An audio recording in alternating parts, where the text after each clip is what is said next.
Oh yeah, y'all already know what time it is. You already know what's going on. I'm your host Cam Silver, I am your co-host Kyle Silver. and welcome back to another episode of the Silver Boys Podcast. Hey. Ooh, the big game is officially over, and we have ourselves a new champion. Yes, we do. Yes, we do. The Seattle Seahawks beating the New England Patriots 29-13. I'm gonna let you get into it. I'm gonna just say the scores. Congrats to the Seattle Seahawks. Congrats to Sam Darnold. That's first and foremost, I should say. Great trajectory that man been on.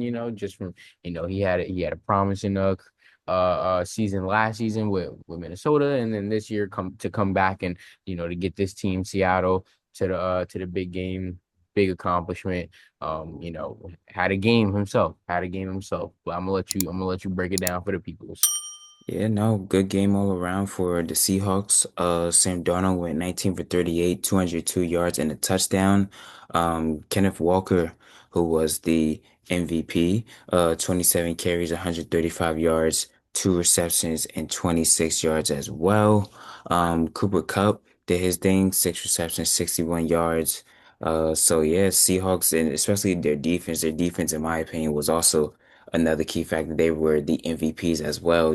I don't think you could just give it to one to one Like person on the Walker. defense. Yeah, no, them as a whole team, they killed it out there, and they knew that they were dealing with a young quarterback, and they knew that they can get off and tee off on a young quarterback.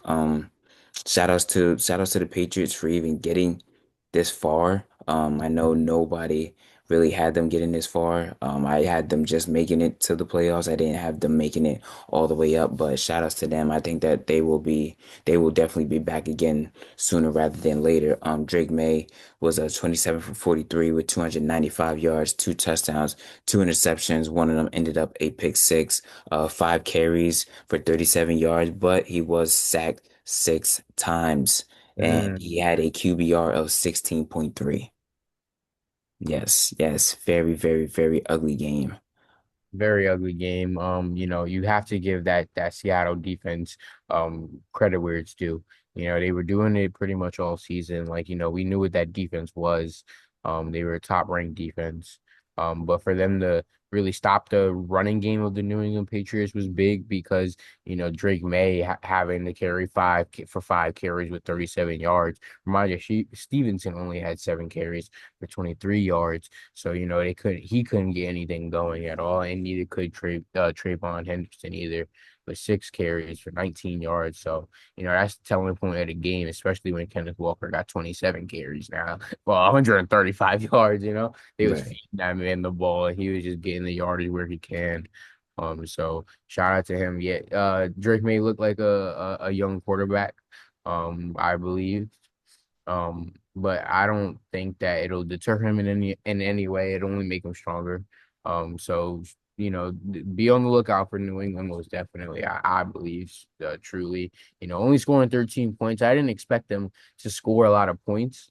Honestly, I'm surprised Seattle even only scored 29. To be quite honest with you, I thought they was gonna score like 35 plus. To be honest. Yeah, no, I'm not surprised that they didn't. Patriots, Mhm. in my opinion, they're a top five defense. Stat wise, they also are a top five defense as well. So they have a good amount of lockdown corners over there too. So especially, I keep saying it, Christian Gonzalez, he had two of the best breakups in that game that allowed the Patriots to actually stay in that game. He's cornerback number one in my opinion. So not surprised at all. I think both teams scored the amount that I expected them to score. I didn't expect the Patriots to go wild out like that because Nah. that's not who they are. And then the Seahawks, they were just having trouble getting into the end zone. And like I said, rightfully so, the Patriots have a respectable defense as well. So not surprised at all in a bit for at least in my opinion I on mean, think both about it. In the sides. first half, it was what, 12-0, I think it was 9-0. Yeah. 9-0. Yeah. So that's defensive battle right there. We knew what it was, we Yeah, knew yeah, it no. would be. Yeah, yeah. Not surprising at all. Kenneth Walker is the first Super was the first running back Super Bowl MVP since Terrell Davis in 1998 when the Broncos won the Super Bowl. Patriots now have the most Super Bowl losses in NFL history. Um, Will Campbell, my goodness, I think he was a left tackle if I'm not mistaken for the Patriots. Allowed 14 QB pressures, which is the most by any player this season.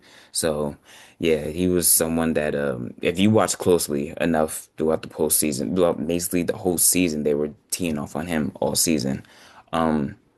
And then crazy because Drake May actually had one of the worst QB postseason runs in playoff history. With the minimum of 3 games, it was 148 dropbacks. He was 65 for 114 on those, 773 yards, 6 touchdowns, 4 interceptions, but he had an EPA of negative 29.2. Wow. That's why I'm not Not surprised pretty. that the Yeah. defense did what they did because the defense low key carried them this whole time. Mm-hmm. Mm-hmm. Mm-hmm. Yeah, no, I mean, I can concur with everything that you're saying. I didn't really expect New England to score a lot of points. I thought that maybe they can hold Seattle to 20, like they might have a chance, you know. Them 9 points are them 9 points, and that's what got in the game. Basically, yeah. And also the fact that they just threw the Patriots off rhythm from the start.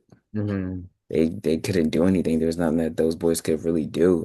They couldn't run the ball, like you said. And then every time Drake May wanted to drop back, Pressure. Seahawks were timing it basically the whole time, especially off the 2 interceptions. I remember hearing Julian Love on NFL Films. They just released it this past week. He was talking about how Drake May, when he drops back, he hesitates for a second because what all young quarterbacks do, they want to confirm that the receiver is open.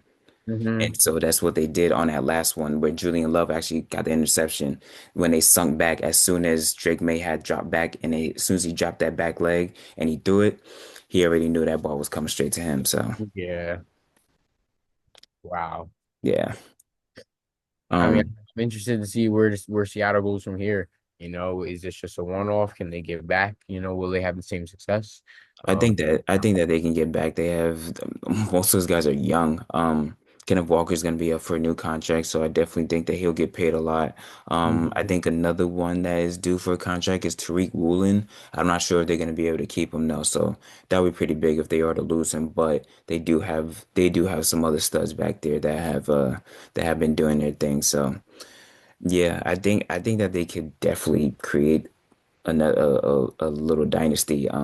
This is, in my opinion, this is part two of the Legion of Boom. Mm, And okay. even my dad, when we were watching the game, even he said it too. He was like, it reminds me a lot of them, and I said, yeah, that's who I've been looking. That's who they've been looking at all season. They've been looking in the mirror at those guys. Hmm. So Hmm. wouldn't be surprised if we get a Seahawks dynasty. Okay. Okay. Sounds good. I mean, we'll see. We'll see. Sick. Yeah, not a lot of things surprise me anymore nowadays, sadly. Yeah.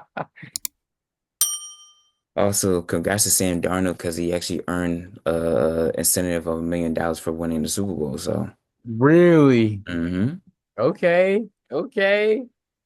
which is Little pretty, contract bonus or something. yeah, which is pretty cool. Good Love for that him. for him. Good for him. That parade Um, was wild, too. That parade, like they look like they was having fun out there, obviously. But True. That's probably the only time Kenneth Walker and are funny. They're like that's really the only time that you're gonna see them like that because other than that, they're very low key, which I love that hmm. about them. Just keep the main thing the main thing. You don't need to be out there wilding out. Yeah. So I love that for them.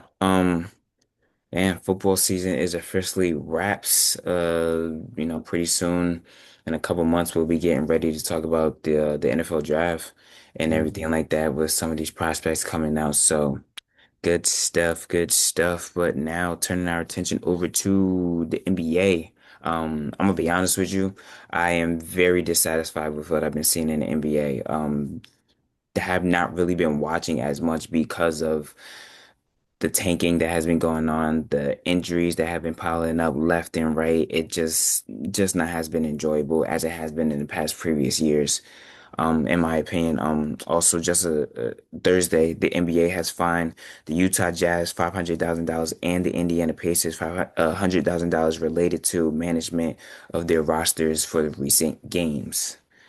Yeah, this the state that the NBA is in is not great at all. Like it's not even good. It's bad ain't the word, I should say. Um, it's hard to watch.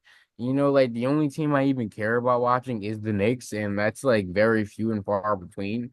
Um, but I can't disagree with what you're saying here because the tanking is terrible. You don't like I kind of just expect OKC to run the damn table again, to be honest. Like if they can get healthy, because yeah, I don't even the other week, they had like did you see the other week how they like there were like five dudes that could only play? Like they had to bring up like dudes from the G From like the, their yeah, yeah, from from the G practice League team. roster, like Hmm. I'm sitting there and I'm like, are you serious? Like Yeah, and that was a national televised game too against the Spurs. against the Spurs and the Spurs, like who's probably the best team that like can contend with them, in my opinion, Hmm. in that West. Um, but I don't know. This it's been it's weird. It's weird this season, man. It's I don't that love don't feel there. Yeah, from the players that love don't feel there.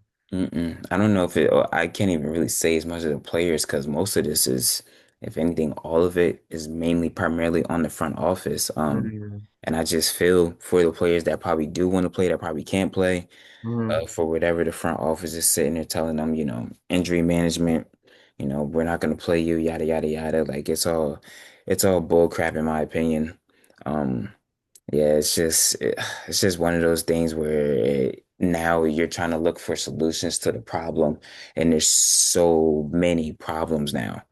Not only just the injuries, but also the fact that we're coming up on All-Star Weekend. Half of the freaking All-Stars that are supposed to be in All-Star Weekend are hurt, so now they're calling in guys that just didn't make it. Now they're All-Stars now, so. And then on top of that, All-Star Weekend is boring to put Been that boring for that the back. last You know decade. what I mean? It's like the last good game was when 2020, 2021 or something like that. That was the last good All-Star game, I believe it was. Yeah, no, the only competition that I get excited for is the three-point contest, honestly, because that one is the most exciting. Um, yeah, it's just It's sad. NBA, Like it man. really is sad. I'll watch All-Star Weekend just to watch it because it's just something that like I grew up on. Like it's something that, especially like that Saturday, like the dunk contest, like for what it used to be in comparison Hmm. to now, like I'll still watch it just to watch it, but I'm not watching it for the excitement anymore. Um, I don't really know how the NBA can change that. Um, but front office, they need to work on some things. They really do. How does Triple J? I don't understand how Jaren Jackson Jr. got to get season-ending surgery already. Yeah, well, Like, according yo, and then y'all from just traded for him. Did he not pass the physical? so it was something that from reports that I heard, it was something that was in the physical that they did Mm-hmm. talk about, and it was something that Jaren Jackson said that he wanted to try to play through, but Mm-hmm. then they were worried that that the injury would get worse. Mm-hmm. So then they said we're gonna pull him, make him have surgery, so then after that he's ready to go for next season. So Mm. that's what that was from what the reportings that I heard on ESPN. Okay. Okay. So that's the reason why he got pulled so prematurely, it feels like. Mm-hmm. But yeah, no, the Jazz are one team mainly that everyone looks at because of, you just traded for Jaren Jackson Jr. Okay, cool. You have Laurie Marketing and you have like really good players. But the problem is they would be up by 15 in a game, but then they pull their starters in the fourth quarter, and then next thing you know, they lose the game because they didn't play their starters for the rest of the fourth quarter. So And like which is that's so obvious. wild because it's like, all right, yo, if they're coming within 8, I'm like, yo, y'all better get back in. Yeah, You know? but it's the call up from the front office to tell them to Yeah. chill out because we wanna increase our odds for a higher draft pick. Mm-hmm. So yeah, no, it's gonna have to be it's been discussions of maybe moving the draft lottery up to like March. I've heard discussions of teams that are tanking. They're gonna actually have to they're gonna put them in like a tournament, and then whoever Mhm. wins the tournament can get a top pick, Mhm. stuff like that. So that's the type of stuff that I'm hearing right now. That'll be interesting to see when that tournament would be. Like in terms of like where they put it within the season, I think. Hmm. Um, because you don't want to put it. I don't know. I like that solution actually, but it's just a weird one. Like they really would have to figure out the logistics of it and like how they would do it. I don't think that that's a bad idea, but then the bad team's just gonna keep losing.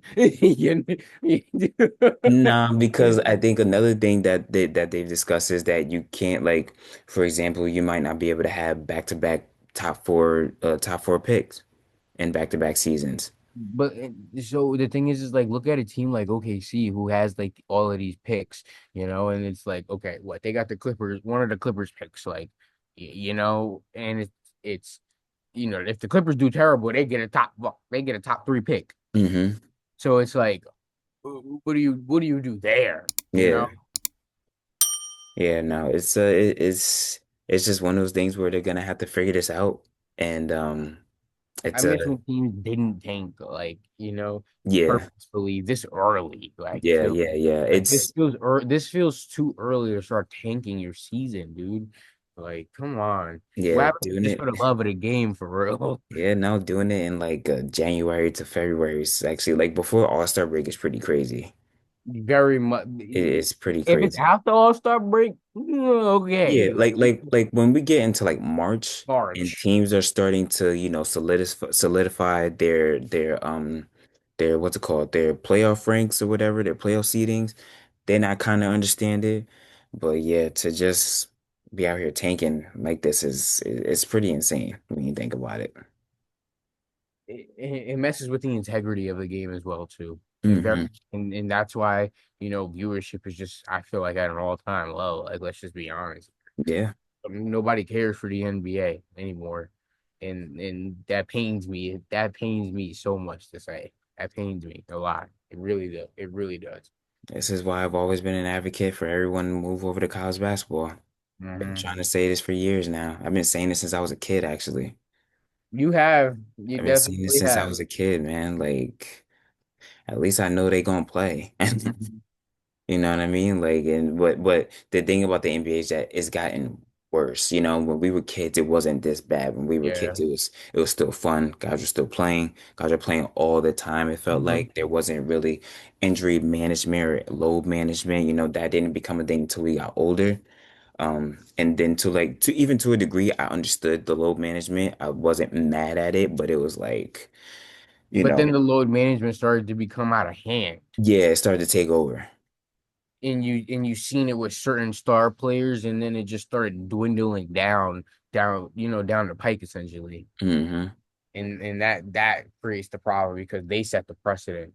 They set the standards of what the NBA will be, and Exactly. and they haven't been living up to the standards. Mm-mm. No bueno, not at all. Not at all. But yeah, we're just gonna have to wait and see. All-Star Weekend is upon us now.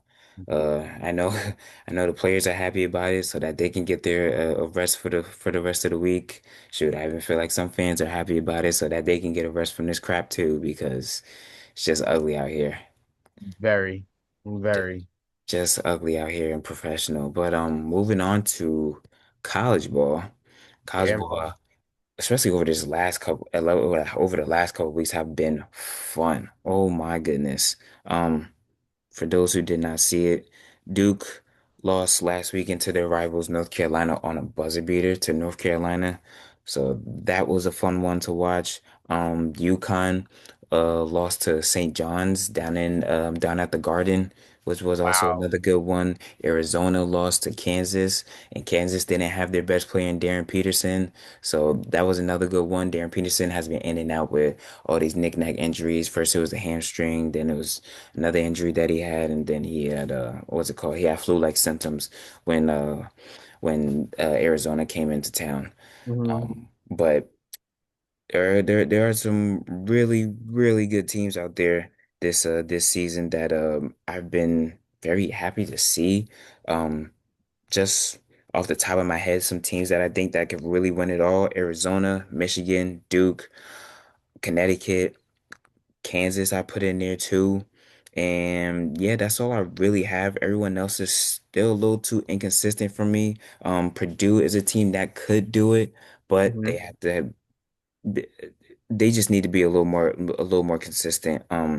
They were up by 20 against Nebraska. Then Nebraska came back. They still ended up winning, but they ended up going to overtime and only winning by one in overtime. Michigan State is another team that could do it, but sloppiness. Sometimes they go into some pretty bad droughts that let other teams, take over games. I watched Michigan take over a whole game against them in the first half, especially. Hmm. But Michigan, they've been doing this since the beginning of the season, bro. Like this is nothing. They literally beat four ranked teams in a row by 40. So remember, I told you Or about yeah, I this. remember, I Yeah. remember, I remember. Yeah, yeah, yeah. Yeah, no, and I watched all those games. I still watch most of the games. I watched the game against Northwestern. Northwestern Hmm. is like 2-11 in the Big Ten, and they were having trouble against Northwestern because Northwestern came out hot. But then once the game settled down in that second half, Michigan ended that game quickly, and Mm. they still end up winning by double digits. So Ooh. that's a team to really really watch out for. Duke, led by Cameron Boozer, Carlos Boozer's son, Hmm. really really good. Not the most athletic, but you could tell he has really good IQ for the game, and so does his brother Caden. Hmm. Caden he's one of the legit point guards in the league right now, in the country, excuse me, right now.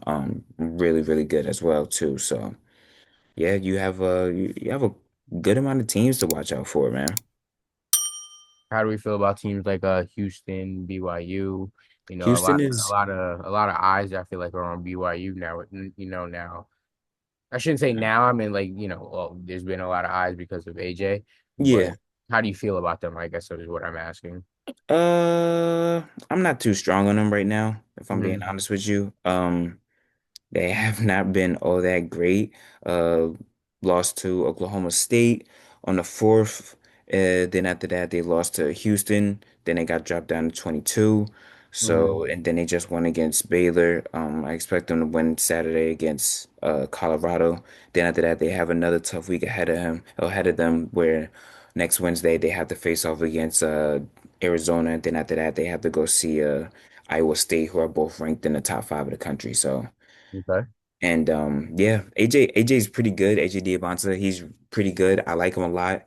Um, Teams, I noticed one thing that teams do with him is that they pack the paint because he's really good to get into the basket. So they pack the paint a lot and kind of force him to be a shooter. Hmm. And they also do a good amount of double teams at him too to make him pass up that ball. But they have other good guys, Richie Saunders, Robert Wright the third. Pretty, Hmm. they have some tough dudes on that team that can take over games as well. Especially Wright. Wright is he's one of my favorite point guards right now to watch right now. Okay. So yeah. North Carolina is another good team. They just, after having that big win against Duke, they had a letdown loss against Miami. But they will be losing their star freshman and Caleb Wilson for a while. I think if I'm not mistaken, I think he fractured his left hand. Oh. Um, so I'm not sure exactly how long he will be out. Hopefully not the rest of the season, but yeah, that is going to be a tough blow, especially since they just reached to ranking number 11 this Okay. past week. So. All right, another question. How do we feel Mhm. about St. John's, so far in the season? Yeah, slow start, but they have come along very strong. Um, tough team.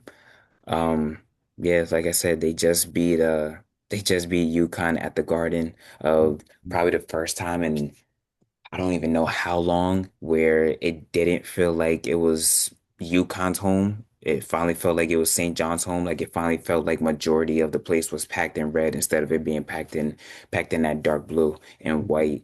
So yeah, I think St. John's is definitely on the come up, especially after what did they start the season as? I know they were top. Yeah, they started the season at number 5.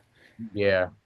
So then after that they took some losses, lost to Iowa State, they lost to Auburn earlier in the season, but then once they got to Big Ten play, they started to get their act together as now they are literally a half a game behind UConn for the number one spot in the Big East. Okay. Wow. Interesting. Yeah. Yeah, Patino's the man, bro. Patino's the man, one of my favorite college coaches of all time. Yeah, I mean, we know he been the man. So the fact that you just said like, that St. John's felt like they were packing out the garden against like against UConn. When majority of that time, that stadium would be packed in that dark blue and white, like you said. That's fire. That's definitely like that's people should feel proud of. Yeah. The St. John's for real being over there and stuff. So Yep. that's Yep. good to hear because I haven't, I'm only 23, so it's just I don't really remember St. John's being this good. Yeah, I was in middle school when they were probably around like to being like this good hmm the last time that they were, yeah. Yeah, because I used to go to those games all the time hmm when it was the old Big East, when they still had Pitt there, when they still had Rutgers, you know what I mean? When they still had Syracuse, when it was the old Big East, Gotcha. when it was still pretty lit hmm back in the day. Louisville, Rick Pitino was there. Yeah, Yeah, yeah, yeah, yeah. yeah. Old school, old school. Another team I would say, oh, Miami, Ohio. They are 24 and 0 right now. Miami, Ohio. Miami, Ohio. 24 and 0. They are ranked 23rd in the Mid-Atlantic Conference. Well, they're ranked 23rd in the nation. They're number one in the Mid-Atlantic Conference, but yeah, yeah. I haven't really had a chance to watch them. I know they don't really have a lot of quad one wins right now or anything like that, but they're a team who, if you're out there and you keep winning, you're gonna get noticed sooner rather than later. Yeah, Friday night they play Ohio on ESPN too. So, if you get a chance, watch that game. I would highly suggest that. ESPN2, you said? ESPN, Oh, ESPN, gotcha, yeah, gotcha. regular one. Okay, okay, okay. Yeah, yeah. This weekend we definitely have some good matchups once my schedule loads in. Yeah, so we have number two, Michigan hosting UCLA. Number four, Duke hosting number 20, Clemson. Clemson just lost to Virginia Tech, so watch out for that. Gotcha. Um, Another one is, I would say, oh, come on now. Another one, number 25, Kentucky versus number 14, Florida. That's going to be a good one. Oh, number nine, Kansas going into number five, Iowa State. Iowa State's a really good team as well. Number 16, Texas Tech versus number one, Arizona. Very curious to where Arizona is going to be ranked, especially after losing on Monday. That'll be interesting. Um, but yeah. Auburn and number 21, Arkansas. Arkansas is another good team, but they're a little wishy-washy as well. They have to be a little more consistent, but Is Auburn ranked? no, Okay. no. Barely have the same team from last year. Last year's That's what I team was was gonna really ask. Because good. last year they had them boys last year. Also, Bruce Pearl leaving abruptly too. Okay. That was another Okay. thing because now if you tune into like a college game on TNT or TBS or whatever, you'll see him on a halftime show with the Mm, guys back in the studio now. gotcha. So yeah, yeah, yeah. Yeah, college, man. College is something. I'm gonna lock in. I'm gonna lock in. I'm glad you gave me these teams. I appreciate it. I'm gonna be on the lookout most definitely now. Yeah, yeah, yeah. Just try to stay up with them, man. Especially, we're Around the about a corner. month. We're about a month away from at least right now. We're about a month away from just conference tournaments, and then after that, we're a selection Sunday for the big dance. So. Yeah, I would say yeah, just stay on the lookout for these teams. Try to watch as many games as you can. It's a lot of games, but you know, just do what I do. Just watch the ranked ones for the most part, or just find a close game and just watch that. I just love watching close games because I like to see how teams react and see Mhm. what teams are gonna grow from there, what teams it might even destroy them too. So Yeah. Okay. So yeah, that's what I would say for the That sounds most good. part. I'm gonna check it out. I mean, the ranked teams are definitely always the ones that you want to be on the lookout for. Yeah, So, yeah. and seeing those close games, how a ranked team goes up against another ranked team, this day and age with these new players that are coming in. So I'm interested to see. And next week I got you. Next week I got you. Word.